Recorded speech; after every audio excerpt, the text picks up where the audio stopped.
आइए दोस्तों, आज बात करते हैं एक बहुत ही अमेजिंग एक्सपेरिमेंट जिसे हम कहते हैं टॉर्रिसिलिस एक्सपेरिमेंट। ये क्या था?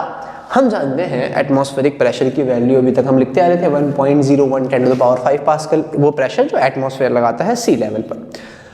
अब इसकी वैल्यू कैसे निकाली होगी यार? फिजिक्स में कोई भी वैल्यूज ऐसी कुछ भी तो रख नहीं देते, उसके पीछे एक्सपेरिमेंट्स होते हैं। तो ये वैल्यूज निकली कैसे होगी बताई थी टॉर्रिसिली भाई ने। बहुत ही अमेजिंग एक्सपेरिमेंट किया था। देखो इन्होंने क्या करा, एक फ्लास्क लिया, कुछ अज्यूम कर लेते हैं हाइट कुछ 100 सेंटीमीटर होगी, उसको पूरा मरकरी से फिल किया और एक कंटेनर नीचे रखा हुआ है, उसमें पहले से मरकरी भरी हुई है। उस पूरे को उठा के उल्टा कर दिया। तो ये क्या नोटिस कर रहे हैं कि जो 100 सेंटीमीटर की हाइट तक मरकरी भरी हुई थी ट्यूब में, वो नीचे आते आते आते एक हाइट थी 76 सेंटीमीटर, उसके नीचे नहीं जा रही, वहां पे आके रुक गई। अच्छा, अब अगर तिरछा करके देखा उन्होंने, बिल्कुल वर्टिकल ना डाल के कुछ इंक्लाइन करा, कुछ तिरछा डाला, तब भी उन्होंने सेम बात नोटिस की। क्या कि वो खाली होते होते एक 76 सेंटीमीटर की हाइट पे आके रुक गई। ऐसा क्यों? आइए सोचते हैं। देखो, हमें मालूम है कि चलो मान लिए 76 सेंटीमीटर की हाइट पे आकर रुक गई, ऐसा क्यों, हम वो देखने जा रहे हैं। अगर हम बेसिक कॉमन सेंस लगाएं तो हमें अभी मालूम है, हमें क्या मालूम है कि इतने हाइट की वजह से यहाँ पर इस पोर्शन पर ये लिक्विड का कॉलम कुछ प्रेशर लगा रहा होगा। पढ़ा है ना, प्रेशर विद डेप्थ एचरोजी फॉर्म B0 प्लस एचरोजी फॉर्मूला होता है। बट क्योंकि यहाँ ऊपर से ये बंद है दोनों ही केस में, तो एटमॉस्फेयर तो ऐड होगा नहीं, सिर्फ क्या लगेगा, एचरोजी। तो यहाँ पे एक प्रेशर लगा रहा है P, जिसकी वैल्यू इक्वल टू एचरोजी होगा, ठीक है ना, इस 76 सेंटीमीटर हाइट के लिक्विड की वजह से, जो कि मरकरी है अभी हमारा इस केस में। मैं लिख दूं मरकरी है हमारे पास। अच्छा, अब ये रुक क्यों गया? बेसिक कॉमन सेंस अगर हम लगाएं तो हमें मालूम है कि इधर अगर आप देखोगे ये पोर्शन तो ऊपर है, ओपन है, तो इधर तो एटमॉस्फेयर लगा रहा है प्रेशर, इधर भी हर तरफ कौन प्रेशर लगा रहा है? एटमॉस्फेयर। ठीक है जी। अब नोटिस क्या कर रहे हैं कि वो 76 सेंटीमीटर की हाइट तक आके रुक गया। इसका क्या मतलब है? इसका मुझे ये मतलब समझ में आ रहा है यार कि ये जो P प्रेशर लगा रहा है कॉलम के अंदर से और जो P0 लग रहा है बाहर से, ये दोनों बराबर हैं।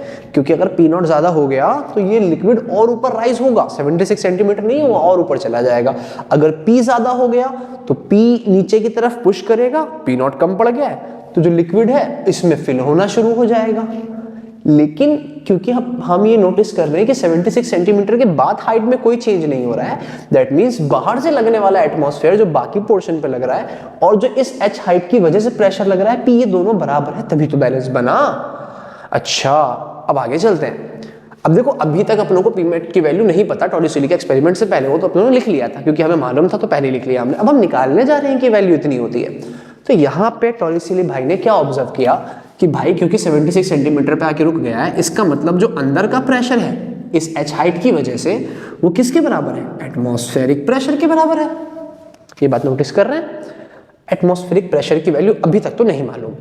अब P का फॉर्मूला तो मालूम है जी। P का फॉर्मूला मैं इसको उल्टा करके लिख रहा हूँ, मिरर इमेज बना के। P is equals T0 is equals to P। P की वैल्यू हम क्या लगा सकते हैं? H rho G, है ना। अब P0 प्लस एचरोजी क्यों नहीं करा, ये बताया मैंने ऊपर से क्लोज है, चाहे आप कोई सा भी केस में, ठीक है। तो P इज इक्वल्स टू एचरोजी, यानी P0 इज इक्वल्स टू एचरोजी। बेसिकली जो P का फॉर्मूला है वही, जो P है वही एटमॉस्फेरिक प्रेशर होगा ना, कि दोनों बराबर है। तो P0 इज इक्वल्स टू एचरोजी। हम नोटिस कर रहे हैं हाइट कितनी है हमारे पास? 76 सेंटीमीटर, है ना। H कितना है? 76 सेंटीमीटर। कन्वर्ट करेंगे तो 10 टू द पावर -2 मीटर। ठीक है जी। डेंसिटी ऑफ मर्क्यूरी हमें मालूम होनी चाहिए 13.6 into 10 to the power 3 kg पर मीटर क्यूब, और जी तो अपना वही घिसा बेटा 9.8 मीटर पर सेकेंड स्क्वायर। तो इन वैल्यूज को अगर हम यहाँ पुट करें, so P0 equal to H, that is 76 into 10 to the power -2 into में 13.6 into 10 to the power 3 into में G की वैल्यू 9.8। तो इसमें पहले हम क्या करते हैं ना, पावर्स को कैलकुलेट कर लेते हैं। तो 76 इंटू 13.6 इंटू 9.8 इंटू 10 की पावर कितना बचा? 1। इसको अगर हम सॉल्व करेंगे तो हमारे पास जो आंसर निकल के आता है दैट इज 101256, अराउंड इतना होता है 10, अराउंड इतना इनटू में ये 10 जो चल रहा है, अराउंड इतना आंसर आता है। तो ये तो एटमॉस्फेरिक प्रेशर नहीं लग रहा यार, लग नहीं रहा है, हमें बनाना पड़ेगा देखो अगर मैं पॉइंट्स को शिफ्ट करना शुरू करूं, एक पॉइंट यहाँ, 2 3 4 5, तो अगर 5 संख्या से पहले पॉइंट रिप्लेस करूंगा तो मुझे यहाँ पर एक सेकेंड, कुछ मिस्टेक हुई है, 1 2 3 4, इसी इतना आता है ना, 5 6 0 के आसपास इतना होता है करीब। ठीक है जी, तो पॉइंट शिफ्ट जब करेंगे तो हमारे पास कितना हो जाएगा, देखो 1 point, 2 point, 3 point, 4 point, 5 point, 5 point shift कर रहे हैं ना, तो 1.01, तो फिर इनटू में हम 10 की पावर 5 भी तो कर सकते हैं। ये क्या है, एटमॉस्फेरिक प्रेशर, जो अपने यूज करते हैं न्यूमेरिकल्स में। देखो कितने जीनियस तरीके से निकाला इसको, एक एक्सपेरिमेंट किया बेसिक कॉमन सेंस लगा के कि भैया जितना प्रेशर यहां से लग रहा है उतना यहां से लग रहा होगा, तो ये तो मुझे पता ही नहीं कितना है, पर ये तो निकाल सकते हैं। तो जो ये निकाला, और क्योंकि ये इसके बराबर है पी नॉट, तो पी नॉट की वैल्यू भी कितनी आ गई, पी नॉट 1.01 × 5 पास्कल, यहां से इसको निकाला गया था। तो ये था टॉरिसिली एक्सपेरिमेंट। अब एक चीज और सोचते हैं, इतना तो चलो कर लिया, अब टॉरिसिली भाई ने एक बात और सोची कि यार हम कह रहे हैं ये एटमॉस्फेरिक प्रेशर है, तो अगर हम अज्यूम करें, है ना, जैसे सी लेवल पर इतना प्रेशर लग रहा है एटमॉस्फेयर की वजह से ये निकाल लिया, अब हमें मालूम है एटमॉस्फेरिक प्रेशर डेप्थ h पर अगर हमें निकालना हो किसी भी प्रेशर का formula, that is P = h होता है।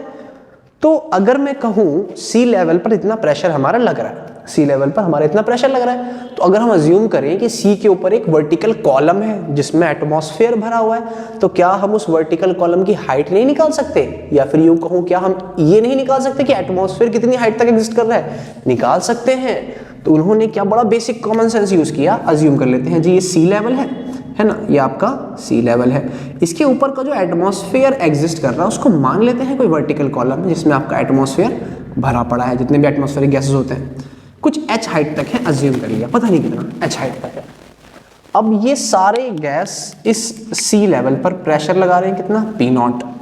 तो हाइट की वजह से, डेप्थ की वजह से प्रेशर का फॉर्मूला आप लोगों को मालूम है, P = P नॉट + h जी। अब यहाँ P = P नॉट नहीं करेंगे, खुद ही P नॉट है, तो P को ही हम P नॉट लिखेंगे, एक्स्ट्रा P नॉट यहाँ पे नहीं लगेगा, तो ये खुद ही P नॉट है, = h ρg। अब ये P नॉट तो निकाल चुके जी, कितना निकाल लिया, 1.01 10⁵ h, नहीं मालूम। डेंसिटी यहाँ पे क्या है, एयर है ना, एटमॉस्फेयर की बात कर रहे हैं, और एयर की डेंसिटी कितनी होती है, 1.21 kg/m³।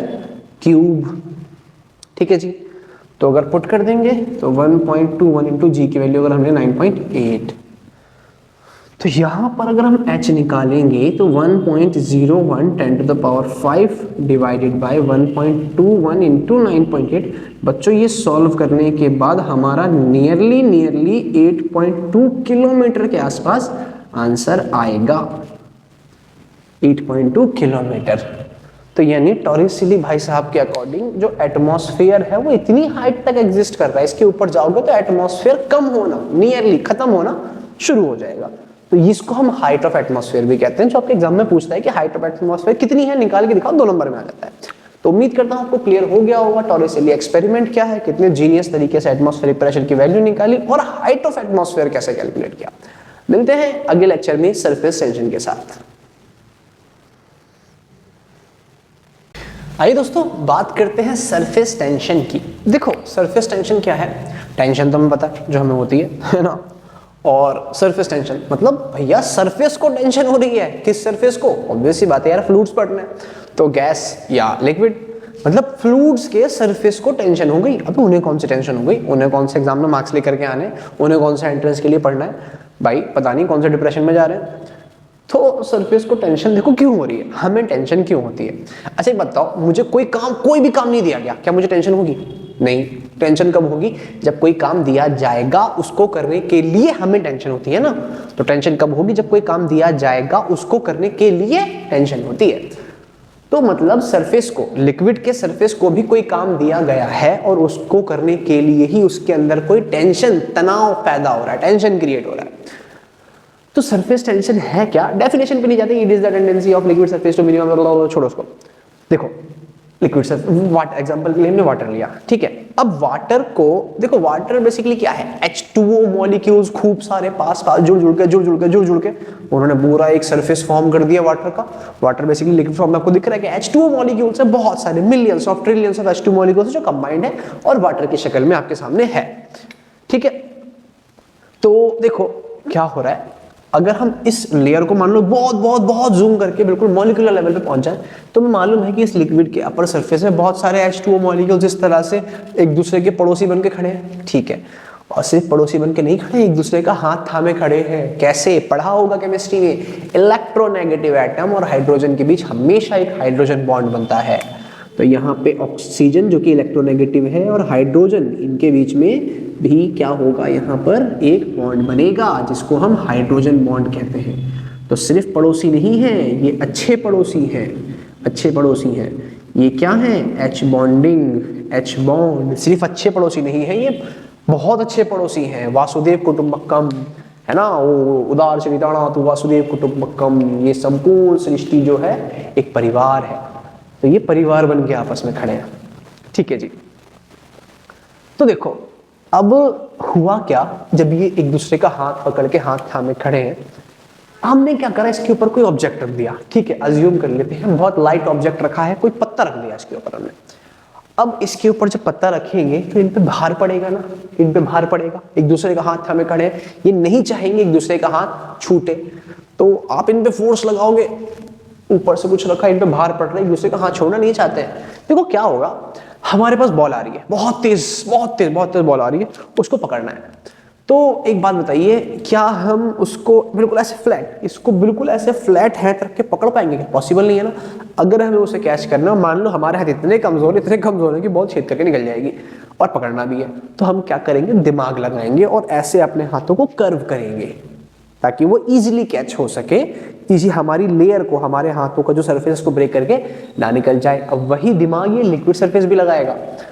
क्या, कैसे लगाएगा? देखो ये लिक्विड सरफेस ऐसे स्ट्रेच है, तो हमने भी क्या करा, अपने हाथों का सरफेस एरिया, देखो यहां से यहां तक सरफेस एरिया, हमने क्या करा, सरफेस एरिया को मिनिमम करा, ताकि जो ऑब्जेक्ट आ रहा है, जो बाहर लगने वाला है, वो ब्रेक करके ना निकल जाए। वही सेम काम ये भी करेगा।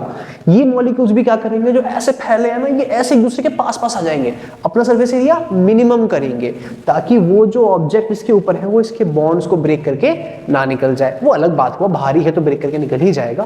तो ये क्या करेंगे, अपने सरफेस एरिया को मिनिमम करेंगे। जैसे कि हम करते हैं ना, ऐसे कैच नहीं पकड़ते, हम ऐसे पकड़ते हैं, सरफेस एरिया मिनिमम करना चाहते हैं। तो वही सेम काम यहां भी करेंगे, वही सेम काम ये लिक्विड लेयर्स भी करेंगे। ये H2O मॉलिक्यूल्स जो आपस पड़ोसी बनके खड़े हैं, ये भी करेंगे। तो कुछ जो है इस तरह की शेप बन जाएगी ना, कुछ जो है इस तरह की शेप बन जाएगी। अगर हम ढंग से देखेंगे तो कुछ इस तरह की शेप जो है फॉर्म हो जाएगी। ये H H H H H यहाँ पे है।